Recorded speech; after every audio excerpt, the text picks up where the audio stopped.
Palestina in Nakba v 21. stoletju. Predavanje izraelskega zgodovinarja in aktivista Ilana Pappeja 7. maja v Cankarjevem domu v Ljubljani. Dogodek je potekal v soorganizaciji gibanja BDS Slovenija. BDS Slovenija je del svetovnega gibanja, ki se zavzema za bojkot, dezinvesticije in sankcije proti Izraelu, dokler ta ne bo začel spoštovati mednarodnega prava ter pravic Palestincev. Gibanje je leta 2005 ustanovila palestinska civilna družba, v Sloveniji obstaja in deluje od leta 2011. Že več desetletij Izrael Palestincem odvzema temeljne pravice do svobode, enakopravnosti in samoodločbe, namesto tega pa izvaja etnično čiščenje ter politiko kolonizacije, rasne diskriminacije in vojaške okupacije. Mednarodne organizacije so večkrat obsodile izraelsko politiko kršenja mednarodnega prava in človekovih pravic, vendar so opozorila vsakič ostala le pri besedah, izraelski zločini pa nekaznovani. Gibanje BDS si z aktivnim delovanjem prizadeva osvetliti dogajanja in posledice za življenje na tamkajšnjem območju ter spodbuditi solidarnost s palestinskim prebivalstvom. Strategija bojkota, dezinvesticij in sankcij ostaja edina, ki ljudem omogoča, da prevzamejo učinkovito in odločilno vlogo v palestinskem boju za pravice.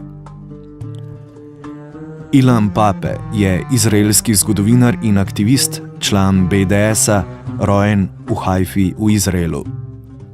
Je eden od izraelskih zgodovinarjev sodobnega časa, ki od izdaje dokumentov britanske in izraelske vlade v zgodnjih 80-ih v svojih delih na novo piše zgodovino nastanka Izraela v letu 1948 in posledičnega izgona 700.000 Palestincev istega leta. Zaradi odstiranja tančic s temačne zgodovine je bil leta 2007 primoran zapustiti Izrael in univerzo v Haifi, kjer je bil takrat docent politologije. Sedaj je profesor na fakulteti za družbene vede in mednarodne študije Univerze Exeter v Veliki Britaniji, direktor Univerzitetnega Evropskega centra za palestinske študije in eden od direktorjev Centra za etnopolitične študije Exeter.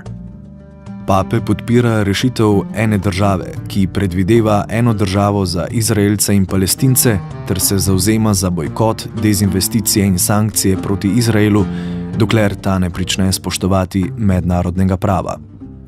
Pogovor je v angleščini povezovala novinarka Kristina Božič. So it's an immense pleasure and a great honor to sit here next to you, next to Professor Illan Pappe, a historian, professor at the moment at the University of Exeter. He holds the chair in history and is also a co-director of the Exeter Center for Ethnopolitical Studies. He is an author of numerous books, 17, and I will not name all of them. I have 2 of them here. Few are borrowed to people who want to read them. I guess one of the most famous ones is the ethnic cleansing of Palestine that came about after the archives were opened in Israel and it became clear everything that happened during Nakba. And I guess the book could serve also as a historical source of all the proofs or everything that happened and could be used even as an indictment for all the injustices that happened at the time. Now, the last 2 books that Professor Illan Pappe has written are Idea of Israel and The Bureaucracy of Evil, The History of Israeli Occupation. When we talk about Israel, usually it's very easy to connect it with Palestine and 2-state solution, and then everything becomes very problematic and people don't agree, and there was Palestine and there is still Palestine today, but are there 2 states, is there 1 state? Now, you were born in the state of Israel. You come from Palestine. I'm wondering, where do you come from? Okay. That's a good way of starting. I will try and give you a long answer as we agreed, so that you don't think I'm impolite by answering it for half an hour. That was the plan. It's a great pleasure to be here. Thank you for bringing me over. I know it wasn't easy, but I'm very happy to see you all, even those I don't see. Happy to see you. And I do hope that by answering in detail this question, I will also be able to provide my own take on the history of Palestine, and this could be a basis for our conversation later on. I think there's something very important in telling a personal story, because after all, history is not just documents. It's not just an archive. It's not just an academic, scientific work in places like Israel and Palestine. It becomes part of your life. It becomes part of your mission in life. It becomes part of your cause. And it is as much a political activity as it is an academic activity. And when you realize that, you, I think, write with far more compassion, emotion, commitment, that would hopefully makes history more relevant to people today. One of the main problems of the media coverage of Israel and Palestine today, and in the last 20 or 30 years, is that journalists, for obvious reasons, have no patience for history. They would like to report what they see. Sometimes they give you a very short background about the history, but they don't really think that history is relevant. Now, you cannot understand why what happens in Gaza is as bad as what happens in Syria and Iraq if you don't know the history of Palestine. You cannot understand what is the connection between what goes on in the Middle East as a whole, even in the relationship between Muslims and Europeans and the question of Palestine, if you don't have an historical perspective. If you try to understand it as something that only started today or happened in the last year or two, you will not understand what the problem is about. And when you don't understand a problem, the solutions you give are usually not the right solutions. So I think what the first point I would like to make, that for me to understand who I am or where I came from, I needed to understand the importance of history. And my tendency was, as a political activist, was not to look at the past. To say, forget about the past, look at the present, look at the future. This is a very Israeli thing to do, because the Israelis are only interested in a very distant past. In Israel, you talk all the time about what happened 2,000 years ago, what happened yesterday, but not in between. In between is the Palestinian territory, so you don't want to hear about it. The good news is that you know what happened 2,000 years ago, and you know that today Israel is there after, for 2,000 years, it wasn't there. If you want to talk about 48, if you want to talk about 1967, this is irrelevant. What you have to talk about is either today or 2,000 years ago. So the first thing I did was deciding that I want to know what happened between the 2,000 years and today. And I was always interested in history because I like to read about history, and some people have hobbies and tendencies which are different from others. For me, the past was a very exciting world, maybe because the present was not so exciting. I always, as a child, I always liked to read about the past. And it's only natural that if you are interested in history, you are interested in your own history. And I was brought up in a typical Israeli Jewish family. which means I haven't met any Palestinians until the age of 18, which means that I was part of an educational system that had a very clear historical message to me about who I am. I was taught, as all my Israeli Jewish friends were taught, that 2,000 years ago there was a Jewish homeland or state or kingdom destroyed by the Romans. The Jews were exiled by the Romans, dispersed all around the world. And 2,000 years later, almost as a miracle, the Jewish people came back to their empty land. There were people without land coming to a land without people. And ever since then, it's the sad story of exile is replaced by the story of success, triumph, and progress. I experienced myself as a child several wars. I fought in one war on the Golan Heights, and it doesn't shake your narrative, the fact that there are wars, or you're even a soldier in the war, because part of the story you learn is that not everybody is happy with the return of the Jews to Palestine, and there are nasty people who do all they can to destroy the dream. Some of the nasty people live far away, in Iraq or Morocco. Some of them live nearby, in Syria or Egypt. And some of them live inside in Israel itself. But the basic idea was that you are fighting to preserve the most modern, most just, the most enlightened, most progressive human project there ever was after the Second World War. When you grow up, they even tell you that, of course, Israel is the answer to the Holocaust. It's the answer to anti-Semitism. It's the answer to brutality against Jews.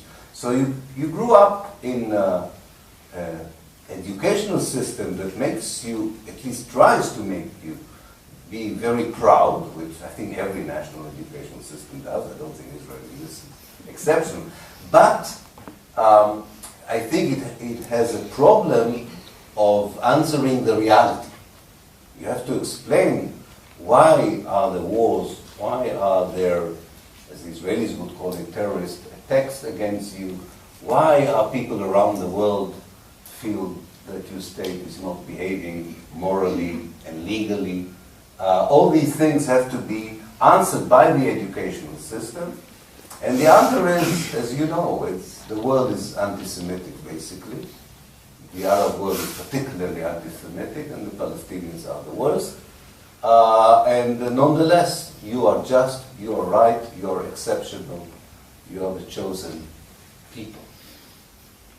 Now, to get out of this image is difficult, very difficult, because in Israel itself, the narrative is not the only thing you get. You also get privileges. If you are part of the Jewish group or society, it means that you have all the political rights, you have all the natural resources, you have all the military might. So why should a normal person give up privileges if the society tells him, you're lucky, you were born into a privileged position, which is rightly yours, which is justifiably yours. And one of the reasons so few Israeli Jews resist this historical narrative is that they don't want to lose the privileges. Most people in the world don't voluntarily give up a position of power, of privilege, of strength. And I often ask myself, why did I give up this position? Why did I get out of it? What caused it? And not because I thought my personal story was that interesting, but because I thought it could become a political program. Because I wanted, after I transformed my own views, I wanted others to follow in the same direction.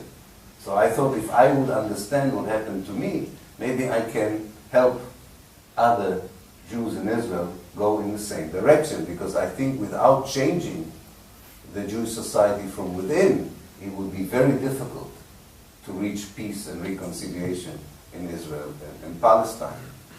And I'm looking at the station that I did in this journey out of Zionism, as I call it in one of the books.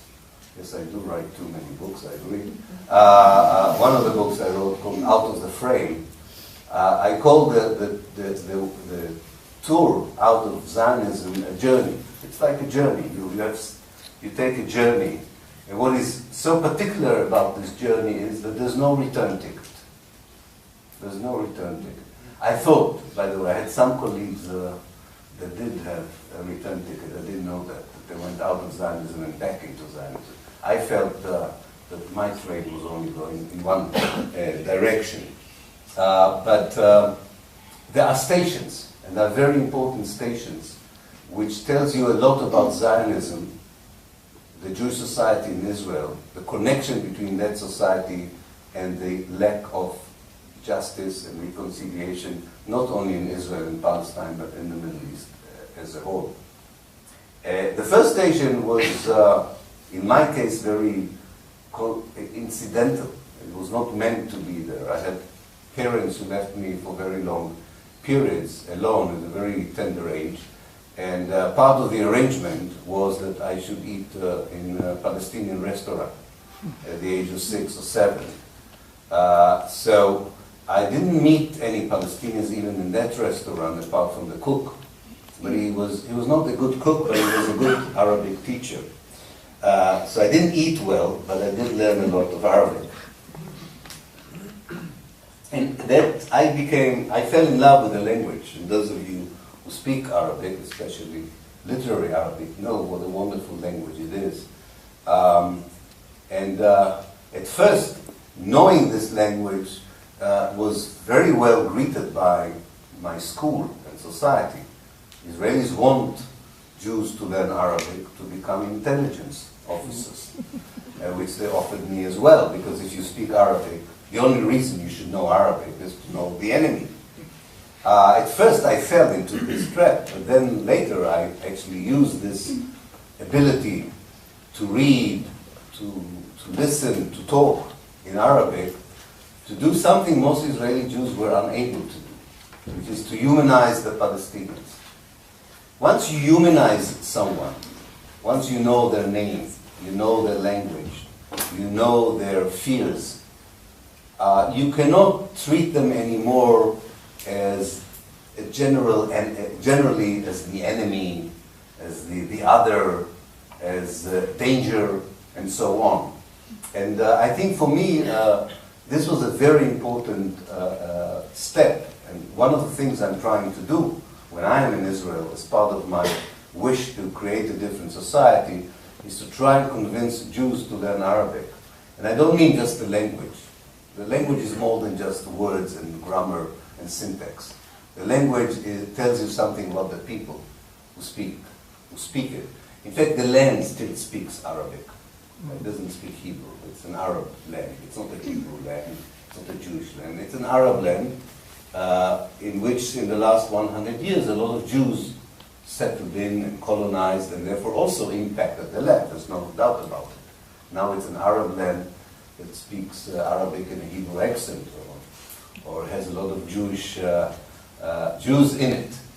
But basically it's part of the Arab world, it's part of the Middle East, it's part of the Islamic civilization, and 95% of the Jews in Israel refuse to recognize it. As if you in Slovenia would insist that you are part of, Latin America, because you have colonized Slovenia, because 2,000 years ago you used to live here, and you left Latin America and you came here, and you immediately planted jungles and all kinds of things that remind you of Latin America, and refuse to recognize that this is Europe. It's bizarre, but that's what Israelis are doing. They even planted trees that came from Europe to make sure that they don't feel part of the Middle East or the Arab world. So the first station was Arabic. And then came the historical inclination, historiographical inclination, the interest in history. And I studied history in the university, and in the university you meet the narrative I was talking about as an academic truth, in fact as a scientific truth. And there two things can happen to you.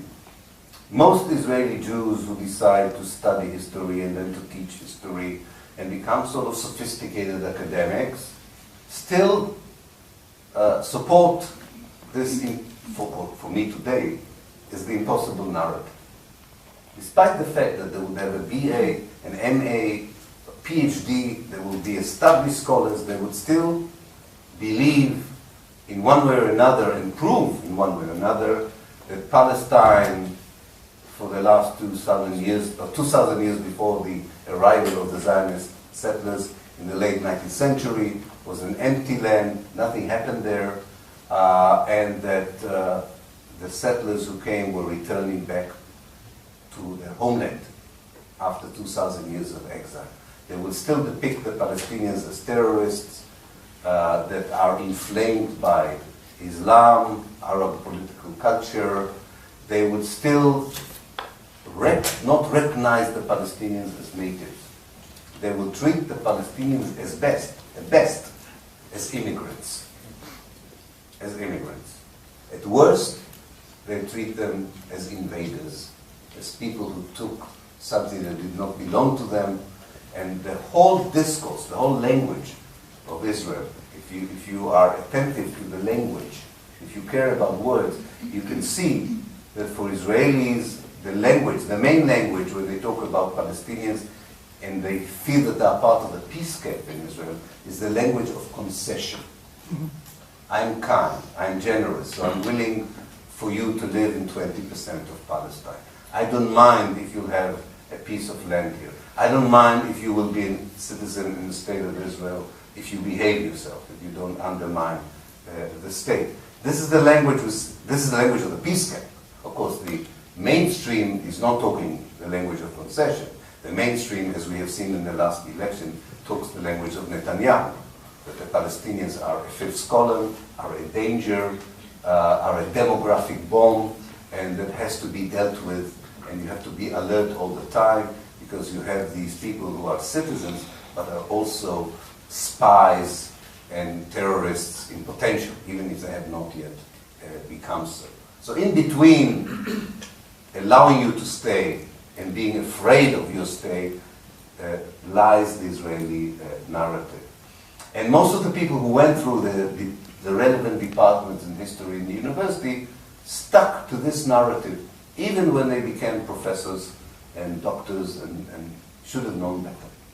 Now I remember that my first problem in the university was a contradiction that until today Israel doesn't know how to solve.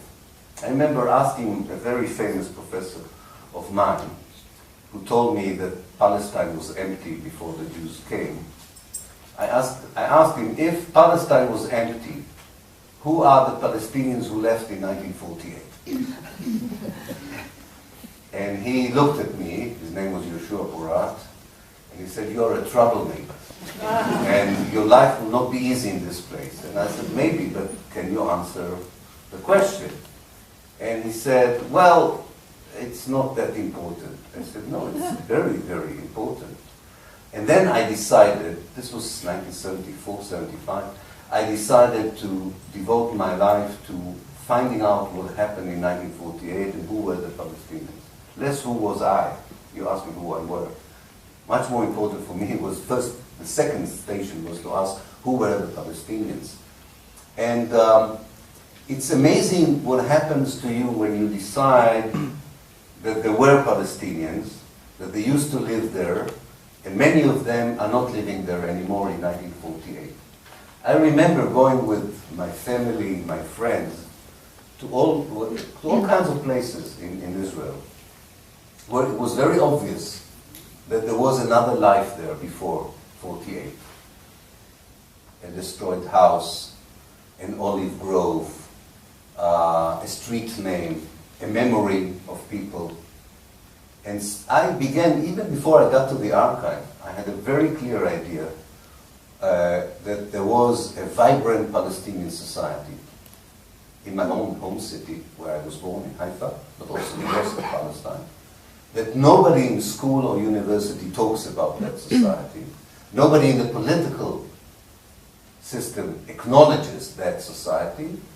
And when you know what happened to the Palestinians there, you have a much better understanding of the Palestinian resistance, of the Palestinian struggle. You understand that the conflict between Israel and the Palestinians did not start in 1967 when Israel occupied the West Bank and the Gaza Strip.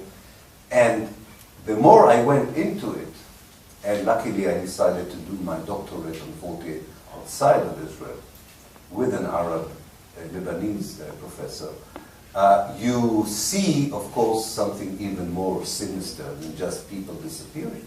People don't disappear like in an earthquake, when you can blame an earthquake or a tornado. If people disappear, someone had made them disappear. And then you realize it was your uncle, it was your father, it was the cousin of your father, it was the family, it was the friends, and you go through a very painful process in understanding that a certain generation in your life was doing something very wrong in 1948. And the more I went into it under the influence of the civil war here in the early 90s, not here, I mean, I know you were luckier, I heard today, than the rest of ex-Yugoslavia, but given the events in ex-Yugoslavia in the early 90s, that influenced me very much. I understood that what the Zionist movement did to the Palestinians was a crime against humanity. And that's when I started to use the term ethnic cleansing to describe what the Palestinians had gone through. And it became clearer to me that I belonged to to a society that had two major characteristics. One, it was not unique in the world. It was a settler colonialist society. The Jews were not the only people driven out of Europe and seeking new life. There were a lot of Christians who were driven out of Europe seeking new life in North America, in Latin America, in New Zealand, in Australia, in South Africa. They usually left Europe for the same reasons that the Jews left Europe. They were under existential danger because of their religion, or they were poor and were looking to better life. The only problem with these groups of people, who usually, like the Jews, were poor, under danger, the only problem was that they were looking for places where other people lived. And in North America, they solved the problem of the other people by genociding. In Latin America, South America, they solved the problem by genociding. In Australia and New Zealand, they solved the problem by genocide. Europeans, poor Europeans, weak Europeans, created new life by destroying someone else's life. The only place where they didn't destroy the life was in South Africa, where they decided to exploit the people as slaves, as second, if not third-rate citizens, as solving the problem that I want a new home, which I want to make a homeland, and I can't let the native destroy my dream of having a homeland. So you create an apartheid system. In Palestine, which was not different in any way, you don't create an apartheid system, you don't genocide the people, you decide to get rid of the people, to expel them. But you do it very late in the day. After the Second World War, it was not that easy to genocide or to ethnic cleanse as it was before. The people themselves resisted. They still resist to this very day. So the ethnic cleansing is not complete. The settler colonialist project is not complete. But most of what you do, whether you bomb people to death in Gaza, whether you occupy the West Bank, whether you don't allow full rights to the Palestinians in Israel, whether you destroy a village in the Nakba, or you don't allow refugees to return, it all comes from the first feature I was talking about. It comes from the idea that you wanted to build a new homeland in someone else's home. And as long as they are there, you will never have a proper homeland. And that is something all the Zionists share. The second feature I understood about my own society was not only unique, was not unique in its colonialist nature.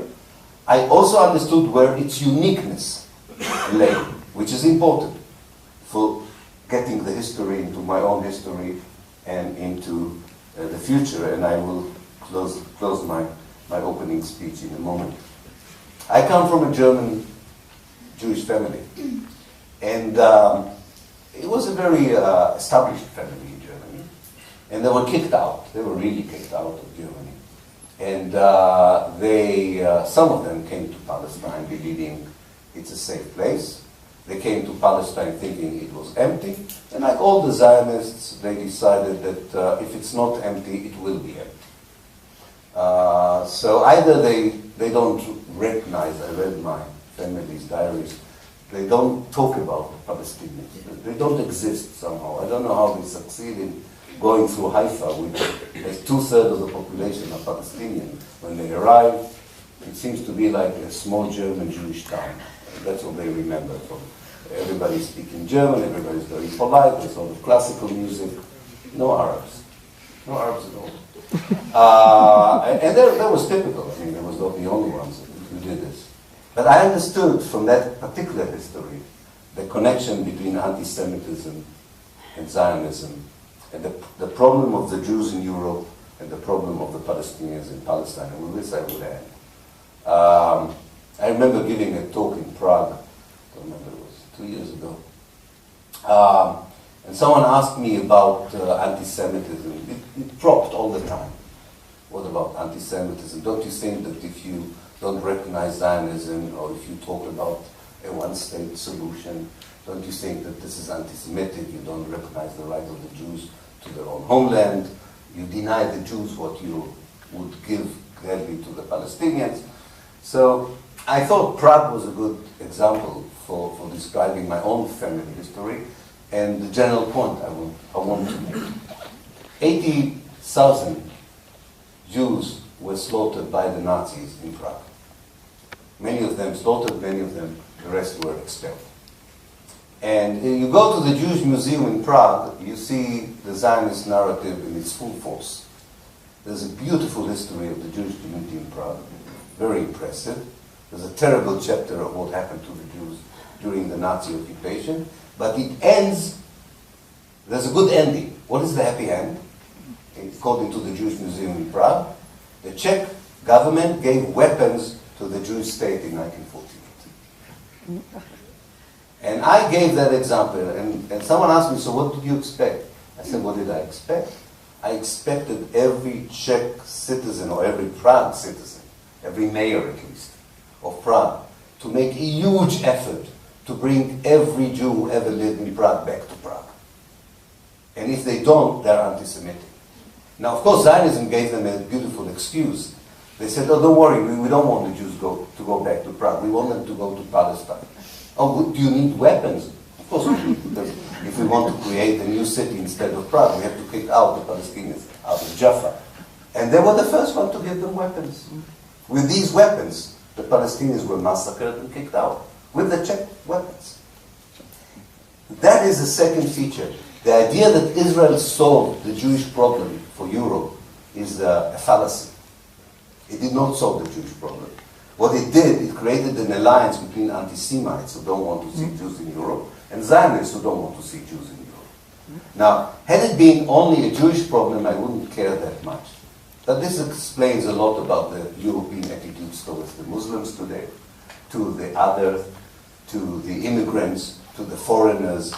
You don't solve your changing society by expelling those you don't like, by killing those you don't like, by putting them in ghettos. It doesn't matter whether they are Buddhists, Muslims, Jews, or Christians. And as long as Israel exists as a Zionist state, Europe can say to itself, oh look, we have solved the Jewish problem. They kicked out the Palestinians, they have now a Jewish state. Netanyahu tells all the Jews in Europe, come to Israel. If you don't come to Israel, you're making a fatal mistake, and you are not really Jews. And Europe goes along with this conversation. It goes along with this conversation, A, because he doesn't care about the Palestinians, B, because there is now Islamophobia. Netanyahu cleverly connects anti-Semitism to Islamophobia. And thirdly, because the whole world is full of people who somehow think that God gave them the air, the water, the land, and it's only theirs because they are of a certain color, because they belong to a certain family, or because they belong to a certain nationality. In 2015, it's time to realize, as human beings, that we are all here with similar rights and similar duties. And in this respect, the journey I did was from being a Zionist Jew to being a citizen of the world. I don't think I'm a Palestinian. I don't regard myself as a Jew or an Israeli. I regard myself as a human being, first and foremost. And I do believe that, and with this I would end, that the third generation of Jewish settlers in Palestine, who are now half of the population and are very powerful, and the third generation of the natives since 1948, are also half of the population, and together with the refugees are the majority of the people of Palestine. Still have to remember that. I still think that despite everything that happened, they can build together a joint future on the basis of human rights and civil rights. But of course, you will have to redistribute the privileges, the resources, the land, the fortunes, in order to make life a just way of existence. Otherwise, the conflict will continue. And finally, I think what I realized from my own life, that Zionism was not just bad news for the Palestinians, it was also a trap for the Jewish people themselves. And I think both communities in Palestine would benefit if they would replace an ideology of exclusivity, of supremacy, of racism, with an ideology of justice and equality. Thank you.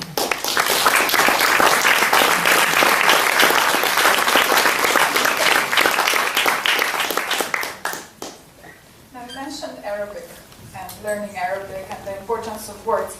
And you have also said that you feel that if there is no change in the words we use to describe the situation, there is not going to be, or if we don't use the right descriptions, the right words, there won't be a change. Yeah?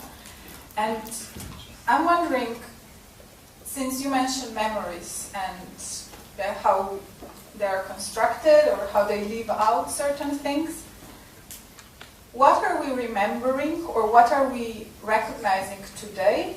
Or even more importantly, what aren't we seeing in Palestine, in Israel today that we should see?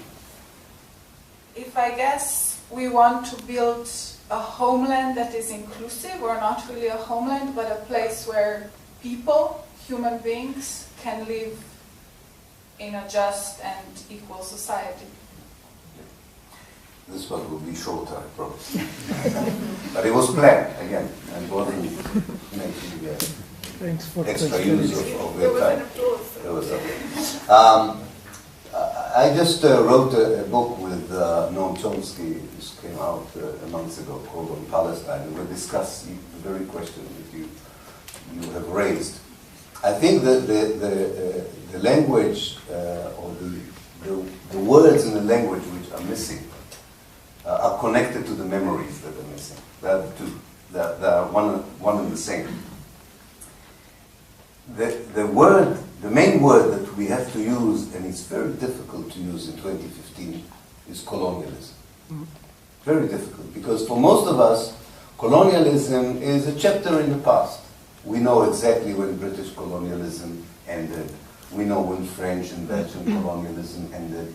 We know when the big colonialist empires collapsed, and we know the colonies became independent states. So how can you talk about colonialism, or settler colonialism, as I like to call it, which is a more appropriate term for Zionism?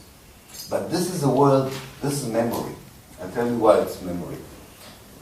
The important thing about colonialism in Israel and Palestine is that we are still in that historical chapter.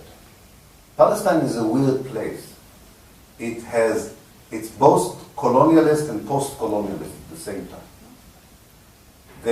The world talks about Palestine as if colonialism ended, and all you have is two national groups who are just waiting for an American grown-up to come and help them settle the dispute.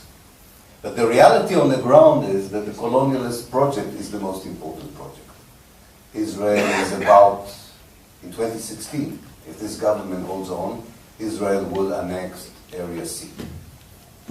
Area C, how do you annex Area C? By colonizing, by sending Jewish settlers. The Judaization of the Galilee, the Judaization of the Nakba, the Negev, continues. The whole project is to bring Jews from around the world to come and settle in Israel. The whole project is to make Palestinians feel unwelcome in Palestine. So the memory of a Palestinian from 1948 and the memory of a Jew from 1948 are not just a memory of what happened 67 years ago. They reflect what's happening today and what happens tomorrow.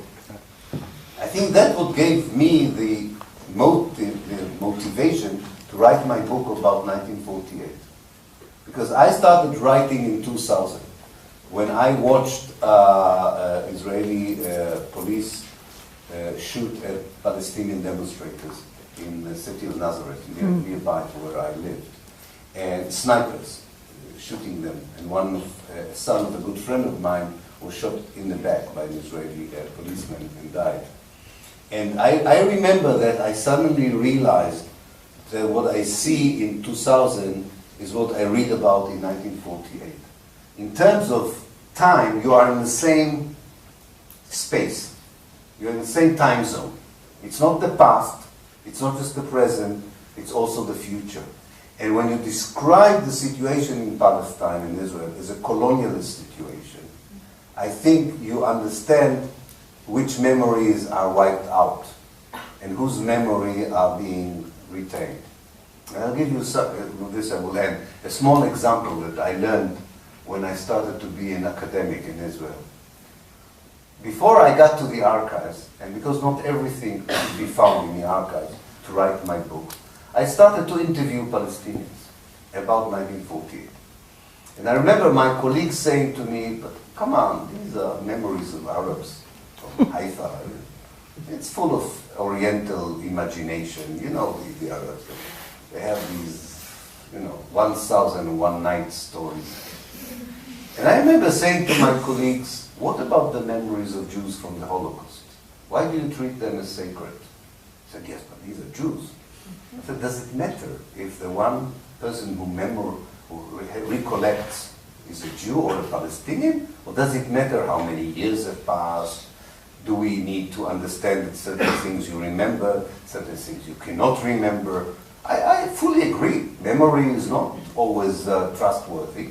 And there are problems in oral history. We all know this. But to say that the oral history of the Palestinian is not to be trusted, but an oral history of a Jew from the Holocaust is to be trusted, gives you, in a nutshell, the connection between historiography, memory, politics, and ideology. It's all in the same place.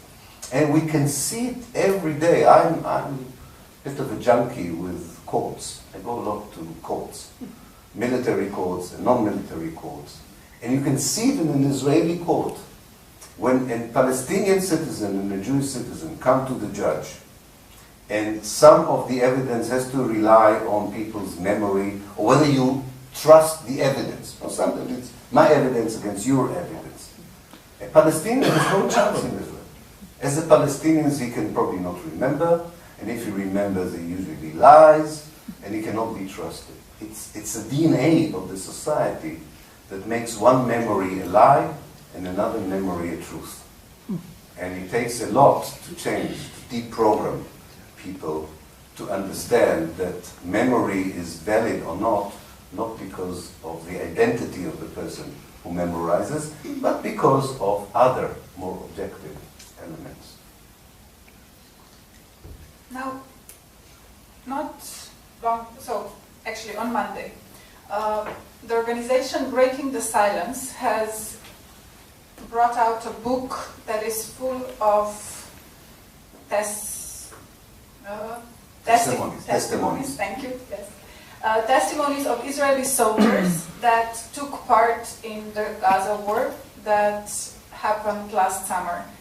And also what these soldiers say, because they fought even in the war on Gaza in 2008 or in 2012, is somehow that the level of lawlessness or the level of destruction that was easily tolerated has increased and increases with each and every attack that happens.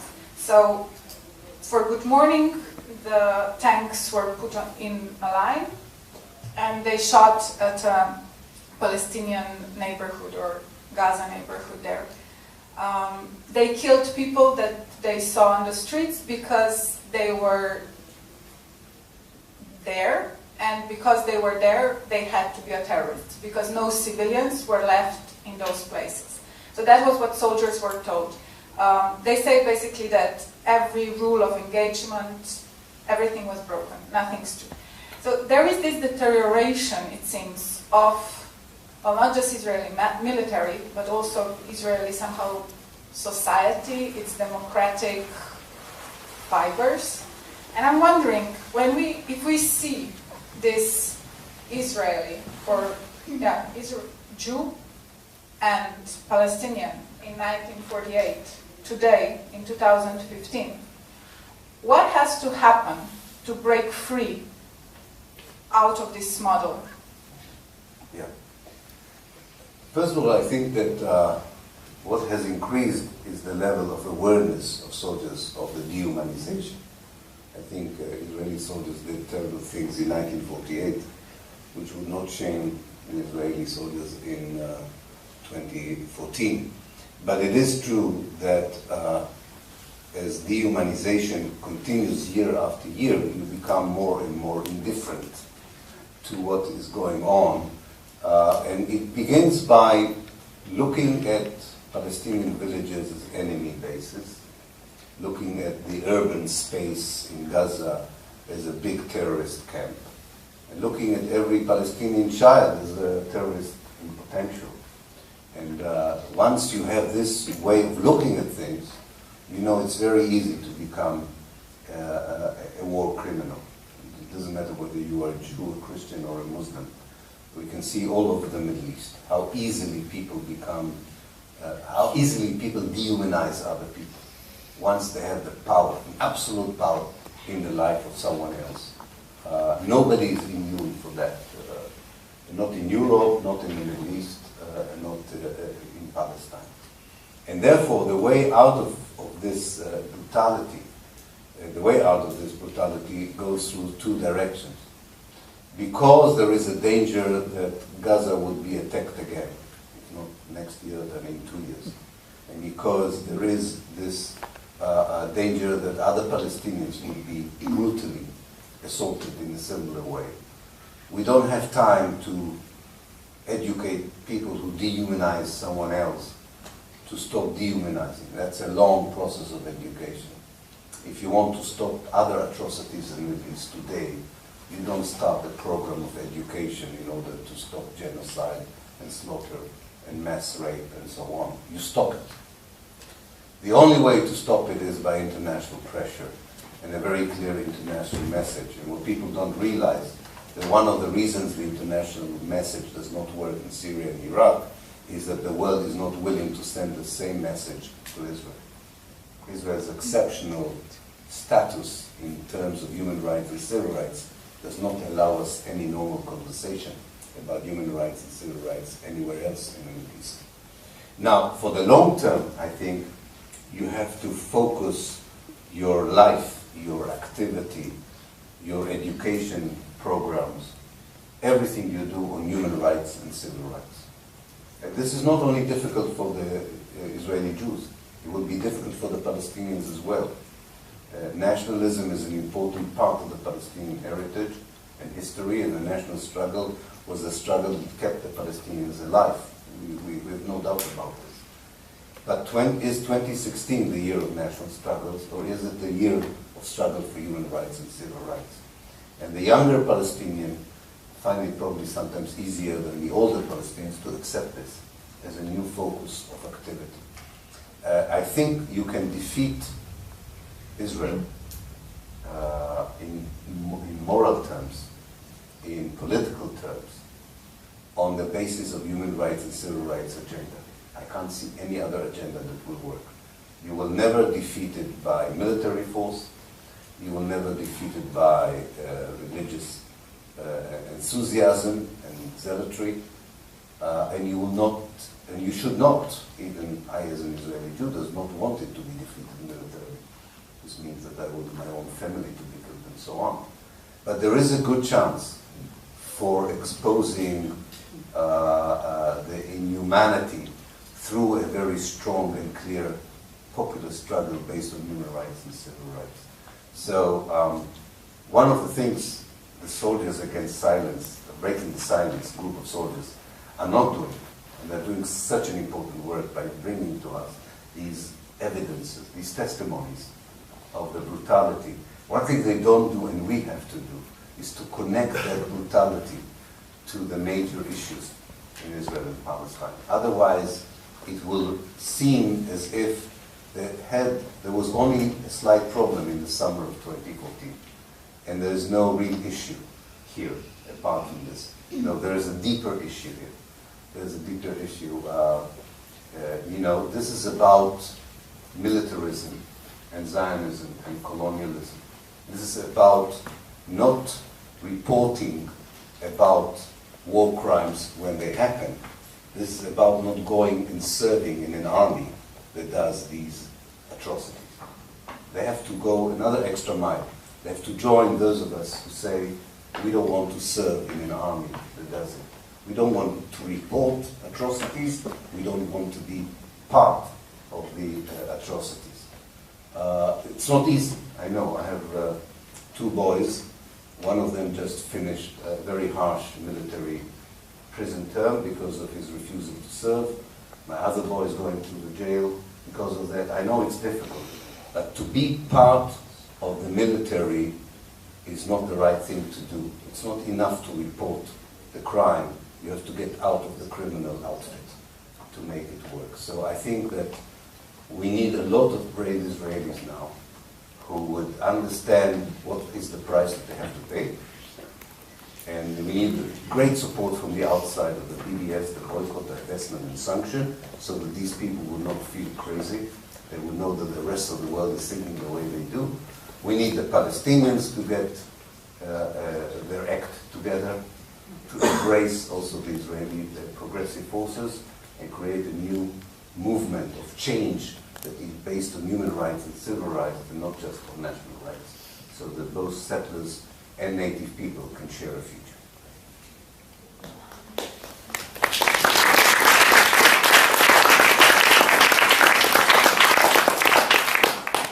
Are there any questions from the audience? Yes. Excuse me. What about the interference of America, Iran, and so on? Yeah, the outside forces. Yeah, yep, you're right. It's a good question. It's not enough to have the goodwill of the people.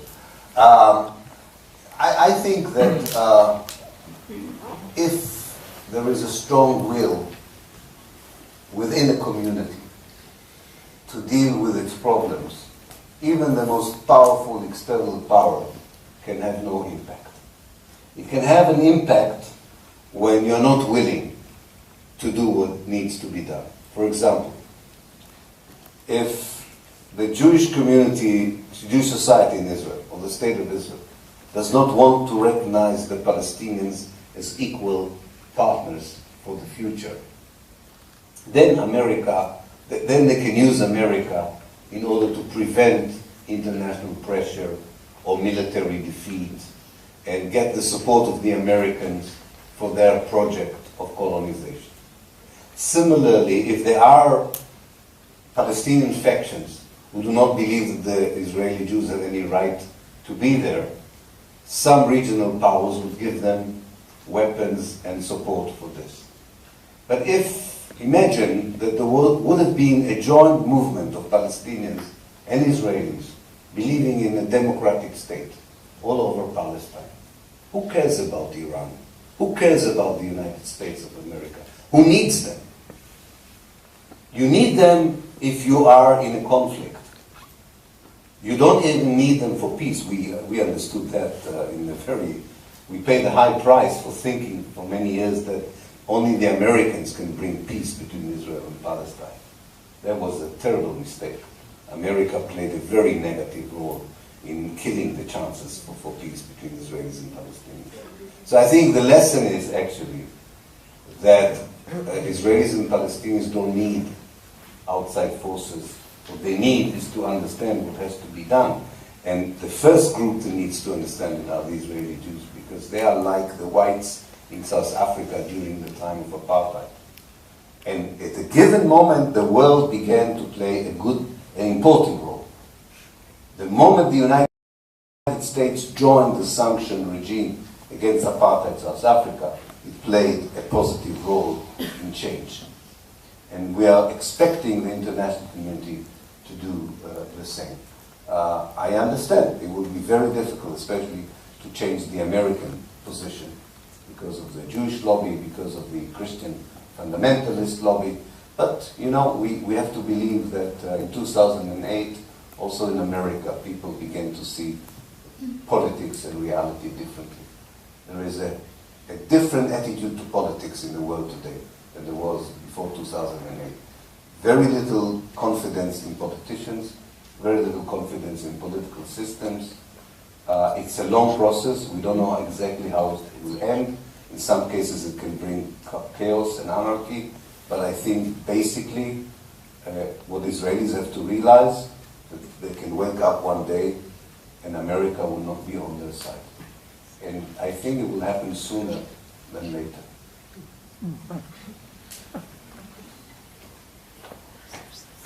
Thanks for your words. They seem a little bit like an utopia, but I was asking myself, reading your book, why you left Israel, because we read before other books, but in the last time I read that one, and I realized that the life there for a person like you is very difficult. We met some other Israeli people, but they all decided to leave Israel, to have one-way ticket. And I'm asking myself, all this program for the future, for changing minds and cultures, how you think they will realize if everybody that is having different ideas, good ideas for the future, will be realized? Because if all leave Israel, and really, I was astonished how difficult were your life like academic person, and how big support you got from all over the world, and even then you decided to leave Israel. Thanks for the answer. Thank you. First of all, I left the Israeli academia, not Israel. I cannot work in the Israeli academia. I'm not allowed to work in the Israeli academia, so I work in the British academia, but I go back. My family is in Israel, so I haven't left Israel. I'm still there.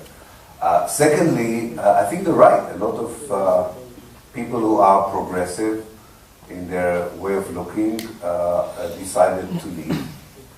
But they are not the future. The future are the people who decided not to leave and struggled.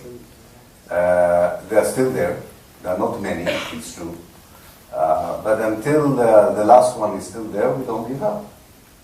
And I think that, you talk about utopia and so on. I think what you learn very much from history is that you struggle against injustice and you struggle for a change, not because you think your own struggle will make the change, and usually it isn't. Something else happens that changes the whole picture. But what you did is you left hope for people that not everybody was a criminal, not everybody was doing something wrong. If you talk to the leaders of the ANC, they will tell you that just a few days before the fall of the Berlin Wall, they had a meeting in which they decided that they have no chance whatsoever to change apartheid in South Africa, because America will never join the sanction regime, and they were preparing themselves for 100-year struggle. The Berlin Wall fell. Suddenly America did not need apartheid South Africa in the Cold War, because there was no Cold War, and they agreed to join the sanctions. This is not because the ANC convinced them, this is not because of Mandela, this was because of very cynical American consideration. But it changed the whole history of South Africa. So similar things can happen in Israel and Palestine. Secondly, I would like to say, because you say something very important about the people who leave. You know, the people who leave are people who have a European passport. People who came from Morocco, Iraq, Syria, Egypt, Yemen, cannot leave. I mean, they can leave to Iraq and Syria, but I think nowadays, as a tourist agent, I would not recommend these as a place to begin a new life. Not particularly now. Morocco maybe, Tunis, but not Syria and Iraq. And these people are entrenched in anti-Palestinian position. It's true. They are the ones who vote not only for Netanyahu, but right of Netanyahu. But they're also the Arab Jews. They are part of the Arab world. They were de-Arabized, they were manipulated, they were, I think, wronged by the Israelis. And I think that the fact that we haven't yet found a way of combining a struggle for social justice, for bringing back Palestine into the Arab world and the Middle East, with the good ideas of liberalism and democracy and so on that came from Europe, the fact that we haven't succeeded in doing it doesn't mean that we shouldn't try and continue and do it. I mean, because that's the only future we have. You know, actually, the bad things that are happening in the Middle East around us show us that Palestine is not the worst place. And we can build a future there. Absolutely, it's going to be almost an impossible project.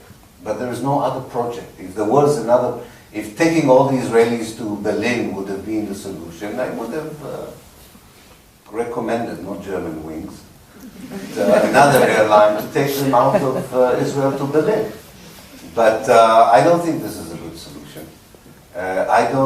My children are a fourth generation. I don't want them to feel that Palestine is not their home. It's their home. And it's the home also of my Palestinian friends' children. Why should we give it up? Because people are nationalists, because people are colonialists, because people are racists. That's not good enough reason to give up, I think, a place if you care about it.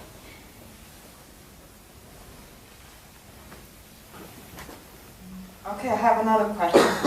I wanted to ask you, what do you think the Palestinian people who move out, or the Muslims worldwide, how do they think or look at this Israeli-Palestinian conflict in the way of integration? Let's say when they come to the West, how does this conflict impact their integration? That's my question. Thank you. Yes, I think France is a good example for the way that the conflict in Palestine impacted a very good relationship between Jews who came from North Africa and Muslims who came from North Africa as immigrants. There was a common experience as immigrants, there was a common culture, there was a common language. And the moment Israel demanded of the Jewish community to be ambassadors of Israel, and the moment some factions from the Middle East demanded similar loyalty among North African immigrants, it deteriorated a relationship that was a good relationship. I think that there are two things that have to be done in order that this impact would be a positive one and not a negative one. One is to understand that there is no connection between anti-Semitism and anti-Zionism. And there's no connection, actually, between Zionism and Judaism. Zionism is an ideology of Jewish settlers who came to Palestine in the late 19th century and built a safe haven for themselves and many Jews who came after. But it's not the Jewish religion, it's not the Jewish faith. It cares about the Jews who are in Palestine and not about the Jews wherever they are, contrary to what they say. And therefore, if you are against Zionism as an ideology of racism, of colonialism, you can be a Jew. Many of the Jews in the world are anti-Zionists. And it doesn't mean that you are anti-Semitic. And I think understanding this can first of all help to ease the relationship also with the Muslim community. And secondly, I think that it's time for us to absorb, after so many years, and after the great book by Edward Said on Orientalism, which is now, I don't know, 40 years old, we have to realize that if you say the word Islam, you haven't said anything. If you say the word Muslims, it doesn't mean anything. There are 100 ways of expressing your Islamic Muslim faith. There are 1,000 ways of dealing with your identity as a Muslim or as an Arab or as an immigrant. And therefore, this has nothing to do with the conflict in Israel and Palestine. The issue of integrating minorities, of immigrants into Europe, and the issue of anti-Semitism has nothing to do with the Israel-Palestine conflict. That conflict is a conflict between a group of settlers and a group of natives. If someone makes the connection, it's in order to serve the interest of those who are there. It doesn't work well for the interest of people who are here. And I pointed to it before when I said that Europe has thought that by sending the Jews to Palestine, it sort of covered up the dark chapter of anti-Semitism during the Second World War. Islamophobia is not different from anti-Semitism. If you hate someone because he is a Muslim, it means you also hate the Jews because they are Jews. This has nothing to do with what people do or what people have done to you. It means you don't like people who are not you. And a lot of people like to manipulate this natural, unfortunate human tendency.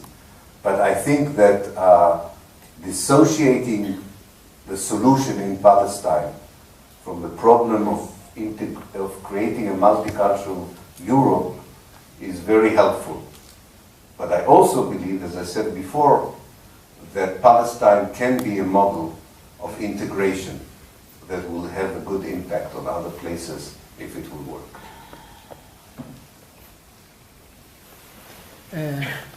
Thank you very much.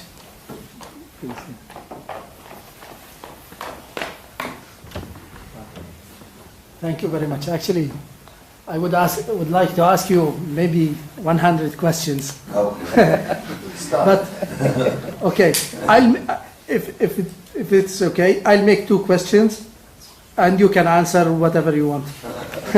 So, listen, I'm Palestinian, so I'm in direct contact with a friend, actually, an appreciated person, human being.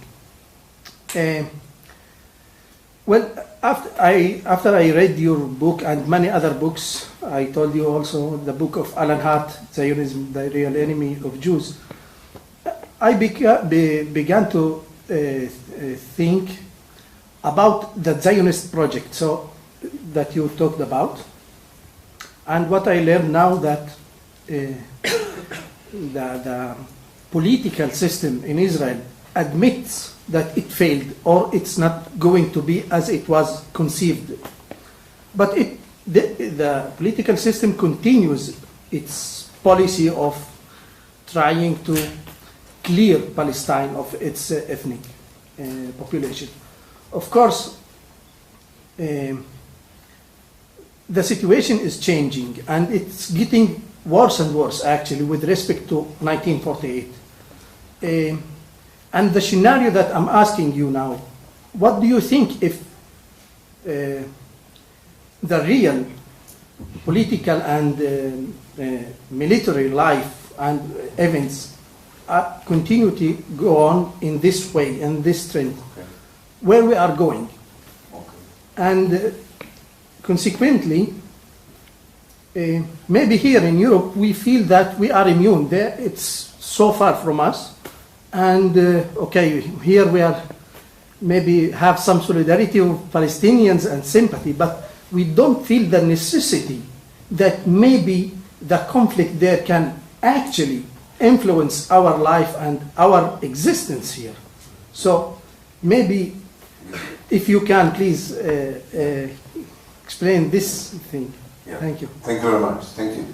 Of course, predicting the future is not easy. No, of course. I always say historians predict the past. Extrapolation. That's enough predicting the future. I think that there are some clear things that we can see, and we should say this carefully, because as I just pointed before, there are always big events in history you never foresee, and they suddenly happen and they change your life in a way you could never predict. But I think that what we see is, and I think I can do the two questions in one answer, because one is connected to the other. We see a gap. We see a gap between two realities. Two realities. One is world public opinion. World public opinion has shifted dramatically about Israel. I'm not talking about the political elites, I'm talking about the society. In Israel? No, in the world, about Israel and Palestine. I remember coming to Britain in 1980. If you said the PLO, it was like saying terrorism. Is it like saying Hamas today? Hamas today, yeah. But the world, the public opinion, the civil society in the West has shifted dramatically in favor of the Palestinian rights. Even in America, you don't want to be an Israeli consul or ambassador and visit an American campus. And if I would have said it to you 10 years ago, you would think that I should see a doctor and not a dentist, another kind of but you know, it's amazing what happened in American universities, for instance. So there is this phenomenon where, I would put it bluntly, as anyone who's even slightly a decent person in the world identifies with the Palestinians, wants to help, wants to show solidarity. In fact, I think the Palestinian struggle became, in world public opinion, what once the struggle in Vietnam, in Argentina, Chile, in other places, and South Africa, of course, came. That's why you can go to Norway and see a demonstration of workers for better pay, and they will wear the Palestinian flag. And you will ask them, what's the connection? I mean, is Abu Mazen not paying you salary, which probably could be true? And they said, no, it's nothing to do with Abu Mazen. We have the Palestinian flag because the Palestinian flag symbolizes justice. So this is something people, by the way, in Palestine itself do not realize it, how far this has changed. But what is the gap? That while we have this change in world public opinion, on the ground, not only nothing changes, it gets worse. So you can think about two clocks. One clock that is moving very fast, and that's the clock of destruction on the ground. The other clock is moving very slow. That's the clock is changing people's minds about Israel and Palestine. And we need to work very hard to narrow the clocks. We really need to do this. We're not doing enough, apparently. We in the outside have even more responsibility today, I think, than the people in the inside. We have the resources. We are not under any danger. There's nothing that should prevent us from doing more. I know we're doing a lot. I'm criticizing myself, I'm criticizing you. I think we should do more. We should do even more. Because otherwise, eventually we will convince the governments to join us. We will convince the mainstream media to join us. But it may be too late because of the destruction on the ground. So I see a very dangerous period ahead of us. I see a fanatic Israeli political system that is going to do worse things than it has done until today, in every level, including to myself, or people like me. The new Minister of Justice has a personal interest in me. And I can see, on the other hand, dramatic changes even in the political elites in the West about Palestine and Israel. We should make a real effort to narrow the gap. Because one thing young people in the West Bank and Gaza tell you, when you talk to them and you tell them, you know about the BDS, you know about the change, says, yes, but what is this to me? There's no change. And you have to convince them that the day is near, that these changes in the outside would be reflected in the inside. For that, we need more braver politicians, braver journalists, braver academics. Not easy to get these, but we have to look harder to find them, because that's what is needed. Today I said to one of the journalists I was talking with, when he asked me whether maybe someone else, not America, should take the lead in trying to mediate. And I said, we don't need another government. Just leave us alone. We need the people to be involved. And we need the people to be involved in economy. We need the people to be involved in politics. We need the people to be involved in conflicts around the world. Because politicians, by and large, are not doing this. Because bankers and financial masters of money do not do this. We need a European spring. We need an American spring, not just an Arab spring. And when all these three springs will happen together, then they will impact each other. Europe hasn't had its spring when it comes to Palestine. The governments do not reflect what most of the people want them to do on Palestine. Even in America, the establishment is not reflecting which more and more Americans want the American establishment to do about Palestine. We have some beginnings of hope. In Latin America, you have governments who reflect the people's will on Palestine. We have a new government in Greece that reflects people's wishes much better. It doesn't reflect the wishes of the bankers and the finance ministers, but it reflects much better people's interests. You need a huge change in academia. We need to teach economics differently. We need to teach history differently. Not just about Palestine, in general. So, we need a revolution. We do. We need a revolution. And Palestine is part of that revolution. And we don't need fake revolutions. Because we had too many of them lately in the Middle East. We need genuine revolutions. Not bloody ones, but humane ones.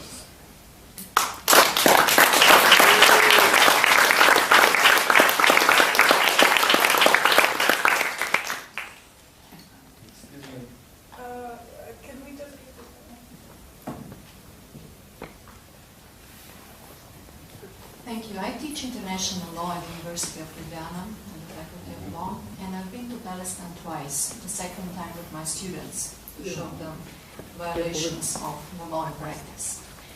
And what I felt while there is that there are a lot of international organizations present there, taking the burden from the occupying power. And while I teach my students that it is the occupying power that has to bear all the burden of occupation, it seems to me that in case of Palestine, it is the international organizations who are doing it for Israel. And I wonder, what is your opinion on whether this presence of all these international organizations, but the ICRC, I think ICRC is necessary, is really helpful or damaging to the Palestinian cause? Thank you. I think sometimes in life not everything is black and white. Some situations are gray. And you're absolutely right. And as bizarre as it may sound, the presence of an international NGO can both help the people on the ground and at the same time help the occupation. I'm referring to UN, the EU, Yeah. intergovernmental organizations, Yeah. not the NGOs. No. Okay. So even OCHA, which is a United Nations agency, UNRWA is a United Nations agency. Even USAID, which is not an NGO, it's an international organization. You cannot, it's too easy to say they are just doing the job of the occupiers, let's get them out.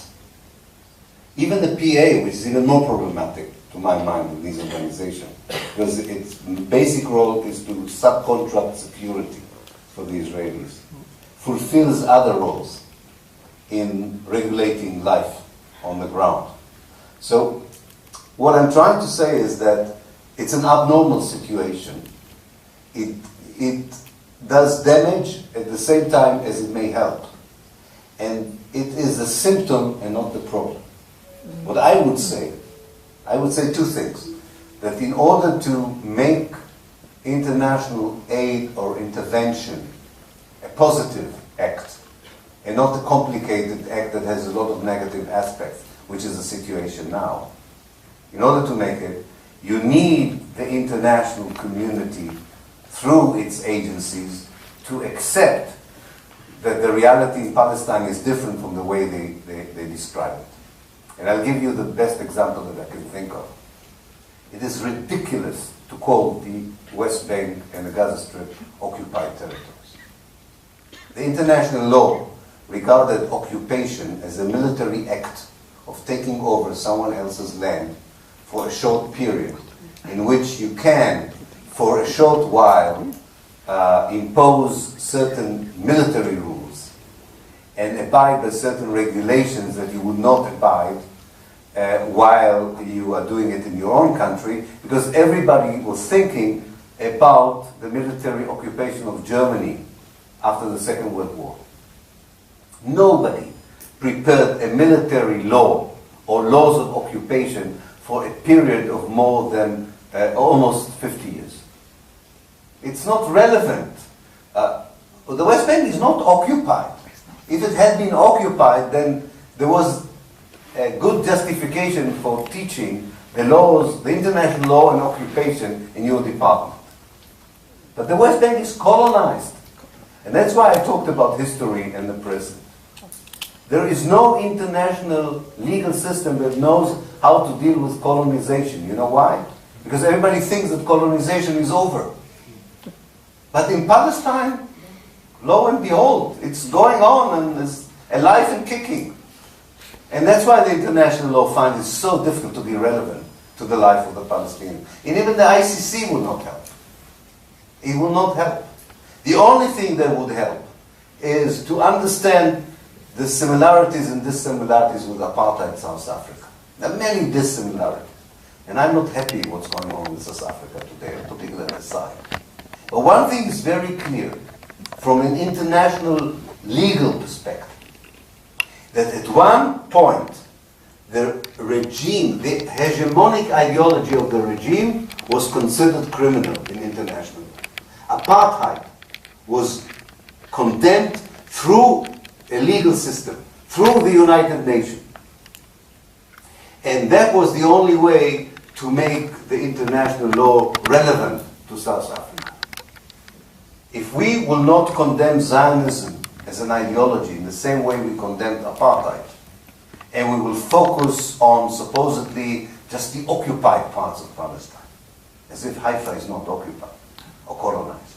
If we will claim that the Israelis are temporarily in Hebron, Halil, And they just build a new neighborhood there because they are very good at dismantling new neighborhoods.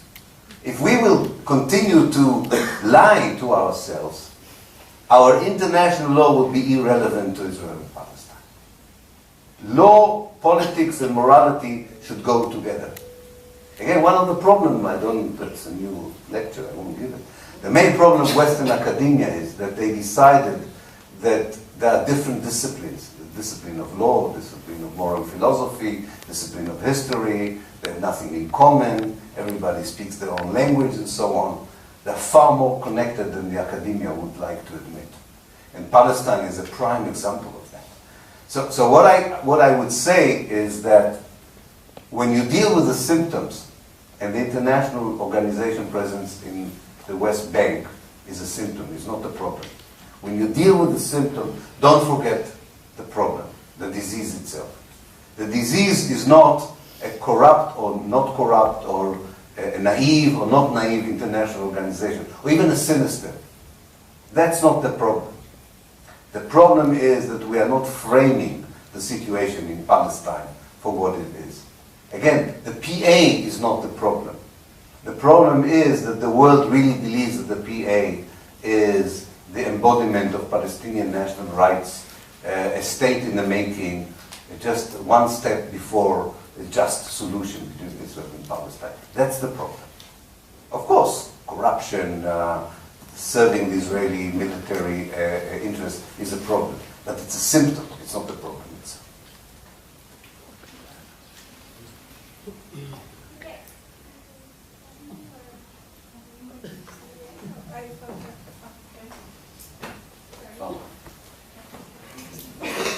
Thank you very much for your talk. I'm a student of human rights, so I found this really interesting because you do see also some positive possibilities for the future of Israel and Palestine. I have a question in terms of, given that you support a one-state solution, which I personally agree with, but what do you think about the recognition of Palestine? Because I think it has been important in making civil society and Western media realize the plight of Palestinians. But do you think that that can actually be harmful in the long run? Or what is your view on it? Thank you. Again, I don't take always black and white views. For me, Palestine is still a dynamic concept. And what I think what Palestine is and what the Slovenian foreign ministry think what Palestine is not the same. They probably think that Palestine is the West Bank and the Gaza Strip, and they think that the Palestinians are the people who live in the West Bank and the Gaza Strip. I believe that Palestine is the whole of Israel and Palestine, and the Palestinians are all the people who live in Palestine and Israel, and in the refugee camps and the exilic community. So there are two different kinds of Palestine. Now, thankfully, the recognition of Palestine is not a geographical act. Nobody is going to recognize Palestine in certain borders. They recognize the fact that there is a Palestine. Because I am less powerful than even the Slovenian government, which is not very powerful, their definition of what is Palestine is more important than my definition. Right? But this is a matter of balance of power. So the balance of power determines what is Palestine. At this given moment, the balance of power has an idea of what is Palestine, which I think will not help peace and reconciliation, will not help human rights and civil rights. Palestine today, in the eyes of foreign offices around the world and parliaments that recognize Palestine, are two Bantustans, one in the West Bank and one in the Gaza Strip, hardly connected with each other, with no sovereignty, and with almost total Israeli control in their life. You can give a Peace Nobel Prize for this, and we already gave, but that doesn't mean that this is peace or reconciliation. In fact, it's a recipe for a third uprising, as we know from history. When you tell people peace has come, as you did in 1993, you get a second uprising. Because they know that not only peace has not come, the reality is even worse than it was before peace. So they rebel. So I think that the recognition If someone would tell the Palestinians on the ground that because the Slovenian foreign ministry recognized Palestine, life would be better for them, and life would not be better for them, it's a very bad situation. However, I think that given the privileges that that recognition gives, for instance, an ability to appeal to the ICC, to appear before international tribunals and expose the Israeli violations of human rights and civil rights, one can only welcome this development. I still think it's not the most important thing that happened. The most important thing that will happen, that should happen, hasn't happened yet. And that's a different way of looking at the conflict and giving up the old way of looking at the conflict. You know, there's a famous Jewish saying that if you lost a key and you look for it where there is a light, but not where you lost it, you will never find it.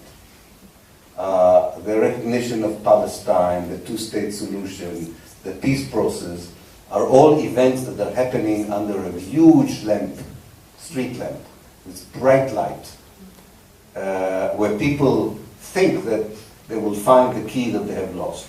But the key is somewhere else, in the darkness.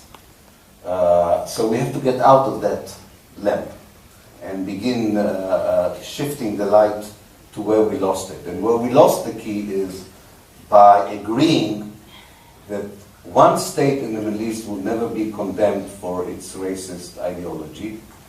And this is the state of Israel. And that's where the problem begins. Now, it's not the only state in the Middle East that receives an exceptional position. Cynical American interest would allow violation of human rights elsewhere in the Middle East. However, public opinion, long time before, never accepted these countries as progressive democratic countries. That's the difference between Israel and other countries. That for too long, also the opinion of the society was, oh no, they are right, Israel is very different from the others. Well, it's not that different. And its exceptionalism is the main problem, not whether another foreign ministry would recognize a Bantustan called Palestine in the next year or two.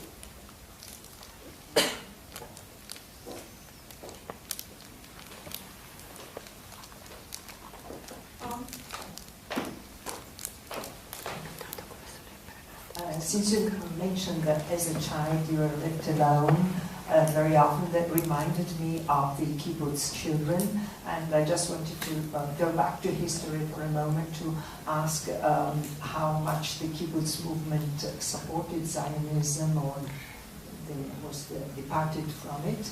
And then secondly, again, coming to the present and thinking of your own children, and I wanted to know if the number of young people that are the refusniki, that refuse serving in the military, are growing, are always the same? What's the tendency?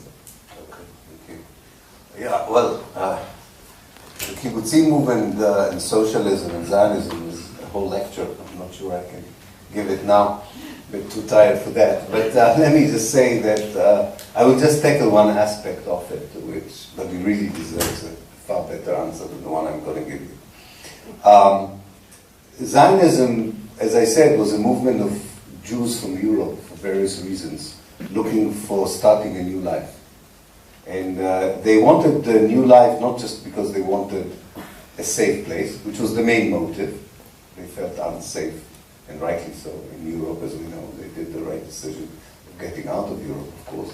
But also because they dreamt, like other people in Europe, of a new world. Some of them dreamt of a socialist world, thinking that the communist world, the socialist world, would be a better world than the one they lived in.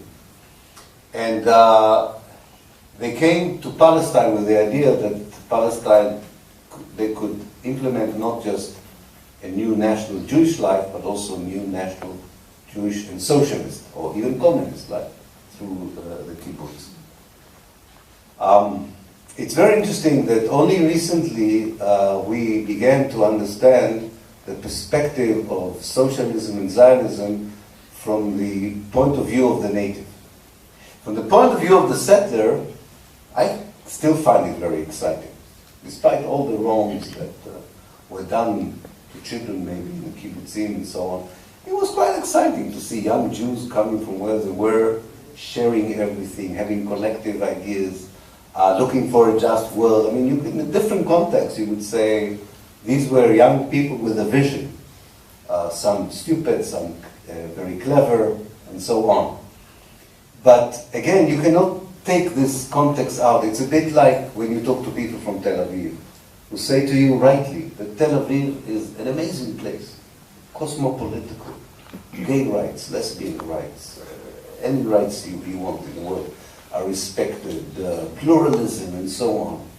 Yes, it's 10 minutes from Gaza, but that's an irrelevant fact of life. No, it's not. And what happened with socialism is that suddenly you realize that when you are a settler and you have a boot on the face of the native doesn't care whether you hold Karl Marx, the Bible, or Tolstoy in your hand. What he cares is the boot and how painful it is. And I think that's what happened to socialism and I forgot the other question. Refuseniks. Refuseniks, yeah. They grow, but it's a trickle. It's not. One should not make it. It's not a popular movement, but it is growing. Not all the refuseniks are ideological. Some people just don't want to go to the army. It's part of a crisis, definitely. It's part of a crisis, and we talked about breaking silence before. I'm not sure. I'm a historian. I need time. I'm not sure how it will affect. Maybe we are in a Lenin moment. You know what the Lenin moment is? That it got so worse that it can only get better. Maybe. But I never took it too much to heart, this Leninist kind of analysis, because I don't mind reading about it in a novel, but I don't want to be part of that novel. Because if it's getting worse, I don't like it. Maybe there is a moment of crisis. Someone else described before the people who moved to Berlin and so on. In the age of the internet, in the age of traveling abroad, in the age of maybe a greater awareness of human rights and civil rights, a certain section of the younger generation of Israel begins a similar journey to the one I did. They cannot accept everything that is being told. They're being told. But we're in such an early stage in this journey that to be optimistic and say there's a change from within, I would be very careful. I would have to wait to see it. But definitely, in absolute terms, there's an amazing leap forward in numbers of refuseniks. In absolute, not relative. In absolute terms, it's unbelievable how many there are. But in the big scheme of things, it's nothing that should worry the Israelis at this point. The vast majority of young Israeli Jews want to go to the army. They volunteer for the elite units. And if you tell them an elite unit today, it means policing the Palestinian people. It's not a brave commando operation of salvage. It's policing women, children, and so on. Because of the dehumanization of the Palestinians, they see it as an elite project. And that's the poison. That's the venom. Two more questions.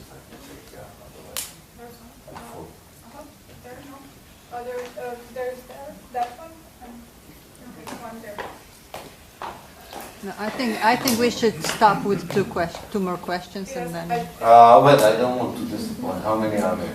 Yes. Okay, it's up to you, eh? I tell you what, I'll take them all in one go. Okay. And then I forget the ones I don't want. It's called constructive amnesia. Okay, so we'll take all the questions together. I've traveled so long that I want to.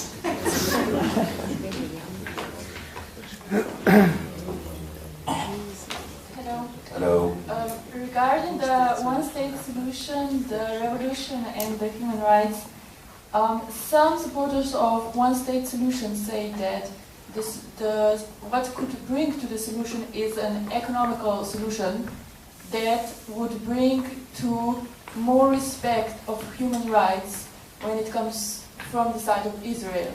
But since Israel actually has all the control over what goes in and out of Palestine regarding people and the products, why would he or the state actually give up that power? Indeed. Good. And would that lead to a one-state solution?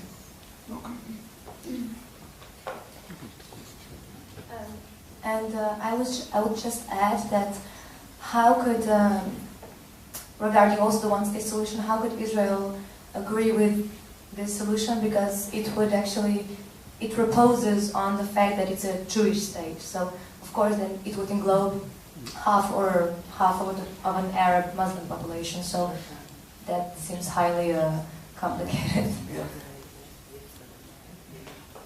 So I would have. I'd have a similar question. So do you consider being a Jew as a national identity or religious identity, or both or none? Okay, the implication or the consequences I can say for myself are quite clear. And how do you comment the last events regarding the protests of Ethiopian Jews? Do they anticipate some change, or are they just within the leading society, or do they carry them for themselves, or do their problems or their demands address also Palestinians? Okay. Thank you.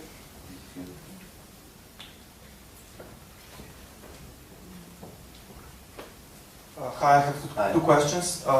One is how much is the voice of you and people like you heard in the Israeli society? So do you face a media blockade, or are you heard because voices like yours could lead to a change in Israeli society? And the second question is about the strategy of Israel. Because I was told that Israel has actually no strategy about the settlements and so on, that it just follows some pattern that was established in the past. Do you think that it's possible that Israel is actually preparing for the exchange of population by building settlements? So that one day when you get to the Palestinian state, there would just be if there would be a two-state solution, that they're just preparing for the swap of population.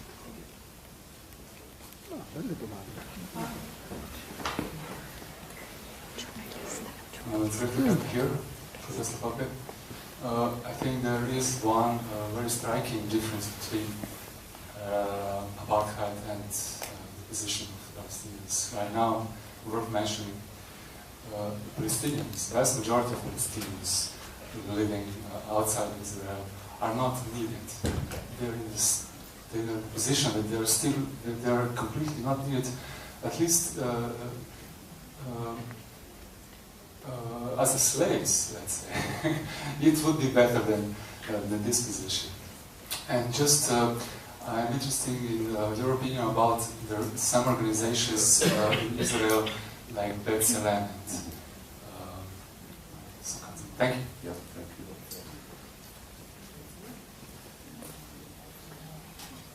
Okay. All I need is a mic. Actually, things were. Yeah. Yeah, I have a mic. Sorry, I forgot that. I'm wired. Okay. There's a set of questions about one state, its feasibility, its economy, its Israeli interest. Let me lump them together because it's very important to explain. Today we have already a one-state solution. We don't need to build a one-state solution. There are no two states. If you haven't gone to Palestine, you may think that there are two states, but there aren't two states. There's only one state. It's called the State of Israel. And it controls the life of the Palestinians in different ways. It controls the life of the Palestinians inside Israel through kind of an apartheid system. It controls the life of the Palestinians in the West Bank, either directly in area A and B, which are area B and C, which are more than 60% of the West Bank, or indirectly through the Palestinian Authority in area A, where, for instance, Israel can send any military unit it wants at any given time of the day to arrest someone, to destroy a house, to kill, whatever to do. And, as you know, it controls Gaza in a very particular, nasty way through siege and strangulation. So, militarily, strategically, there's only one state. There's a regime that we hope to change. It also has only one economy. The shekel is still the currency in Gaza, if you don't know that. Israel does not only control the Gaza economy, it controls what every person is allowed to eat in Gaza. It controls the diet of Palestinians in Gaza. It determines what commodities will go into Gaza, and they check it, including commodities of building houses and so on. Yes, the Hamas may feel it has some independence, but economically, strategically, militarily, Israel controls the whole of Palestine.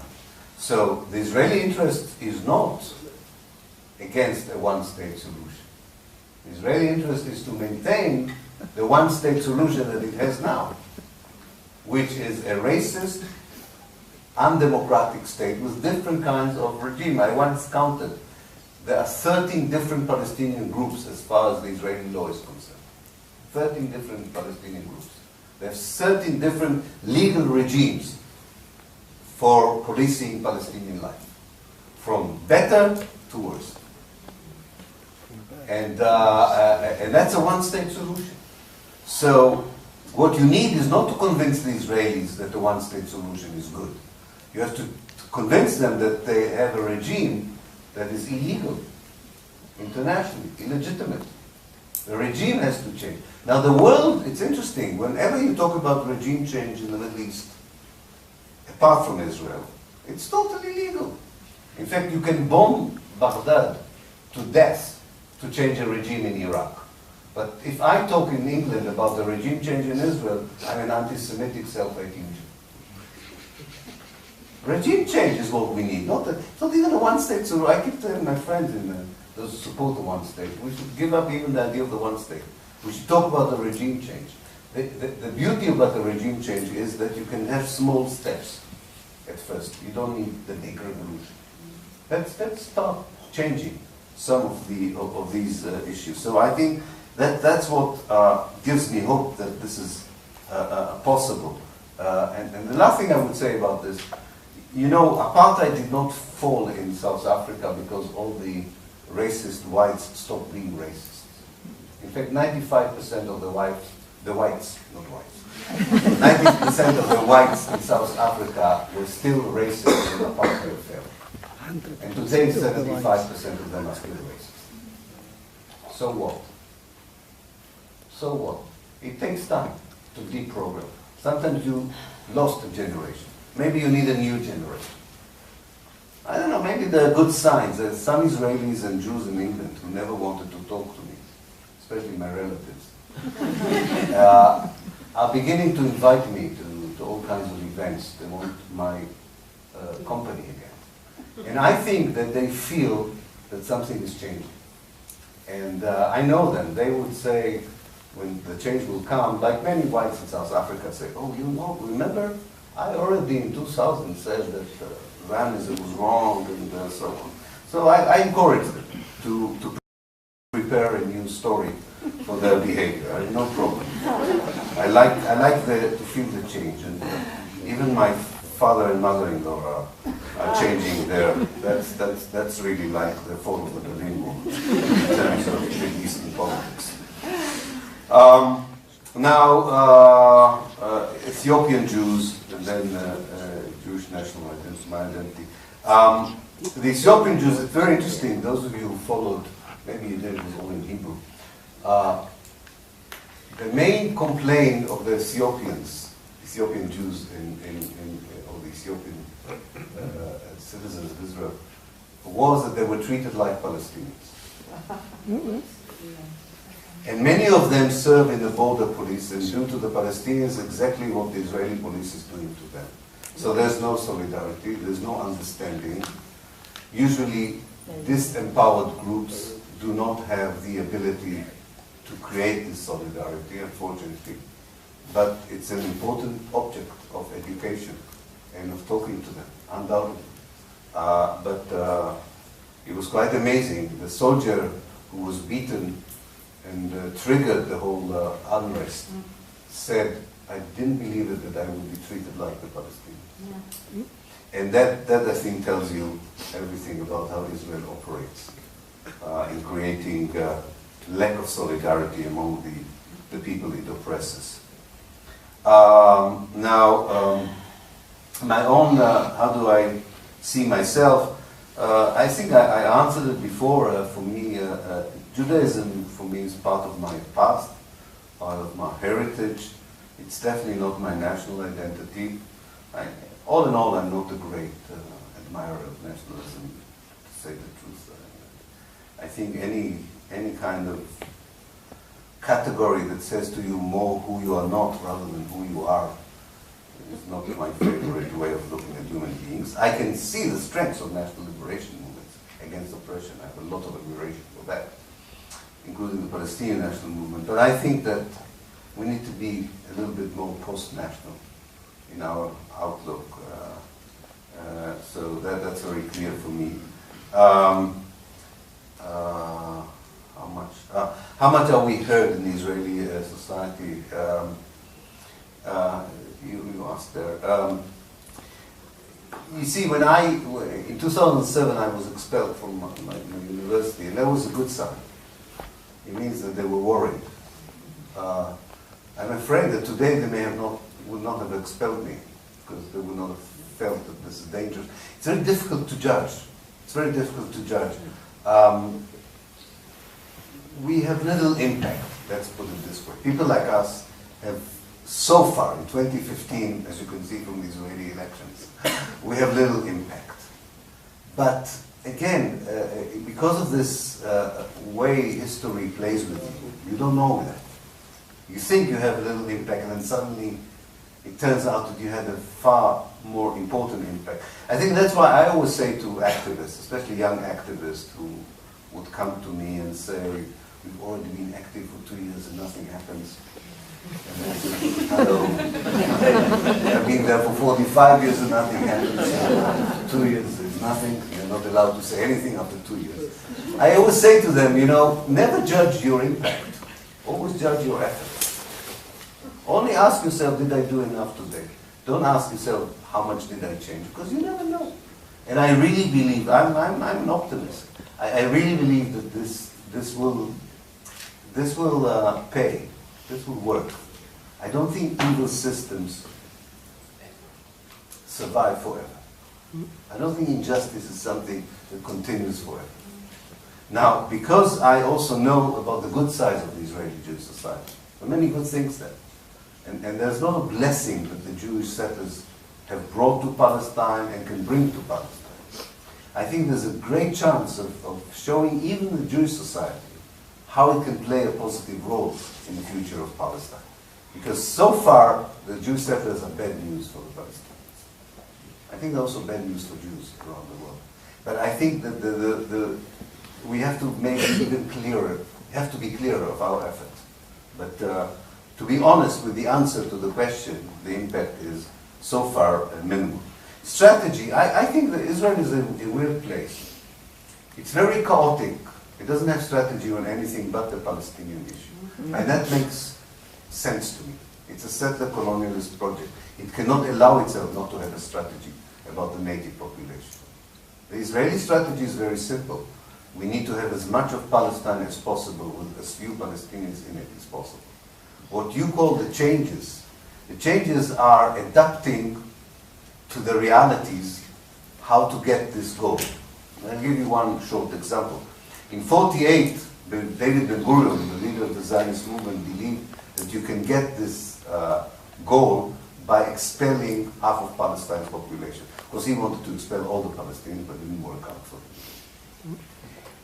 After 67, it was clear to the Israeli politicians you cannot do 48 again.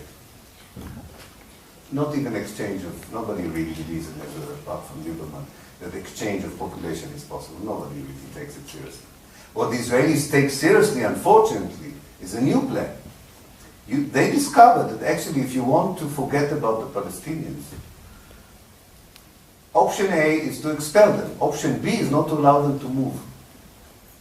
You imprison them in their villages, in their town, in the cities. The Palestinians of Israel are nearly 21% of the population in Israel itself. They were not allowed to expand 1 square kilometer in those 67 years of Israel's existence. Not one Palestinian new settlement or neighborhood was built in 67 years. So you get the same result. They're not moving out. And maybe they will also move out because out of the country they will feel strangulated. So the means are changing. The means are changing. But the international community still sends the message, this is fine, this is a democracy. A democracy that is engaged on a daily basis with the demographic threat of 1/5 of its population, actually half of its population, given the fact of what I said about the West Bank and Gaza Strip, is still considered to be the only democracy in the Middle East. Finally, I agree about the difference on the refugee question. South Africa, you're absolutely right. It's not the only, but you're right. But I think the main difference, by the way, and that's why we have the refugee issue, is that the whites in South Africa wanted to exploit the Africans. The Israeli Jewish settlers want them out. They don't want to exploit them. And that's a big difference. And the racism is even deeper in that respect. Every white family had an African nanny. Children in even the most racist white supremacist families grew with an African nanny, African family next to them. Unheard of in Israel. They don't even want that.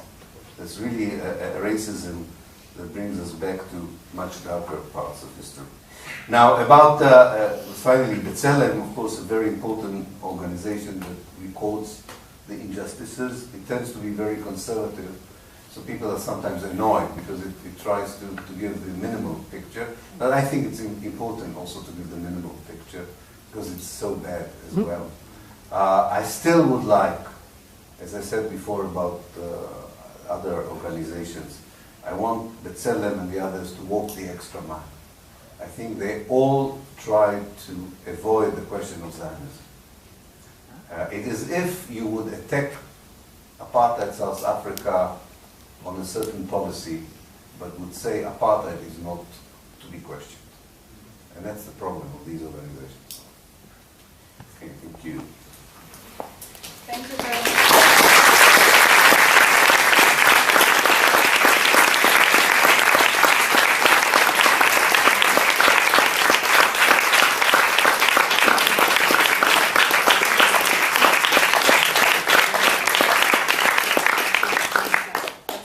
Thank you, Professor Pappe, for your time and effort and all the answers and insights you have given us. Thank you for being here. Thank you for Cankarjev for having us here, for BDS for bringing Professor Pappe to Slovenia. And I will just take a chance to somehow try to prove my role as a journalist and say that Slovenian government or foreign ministry has promised to recognize Palestine or in a way prepare a plan in November, that they will do it until I think January. Now it's May, it still hasn't happened. In the last interview Foreign Minister gave, he said that no matter what EU does, Slovenia will recognize Palestine until the end of the year. And I had a privilege of talking to Professor Pappe, and he said that this is at least one step towards correcting the injustices. And let's not forget this. I hope we in media won't. And then also another news, there is SodaStream devices in Miller. There are many products from Israel in the shops. So be aware, decide what your responsibilities are. There is a lot of cooperation, either on the academic level or on the cultural level between Slovenia and Israel. And maybe we can be utopian in believing that dangerous or brave ideas can sometimes change or bring little changes that then bring the right change. Thank you and good night.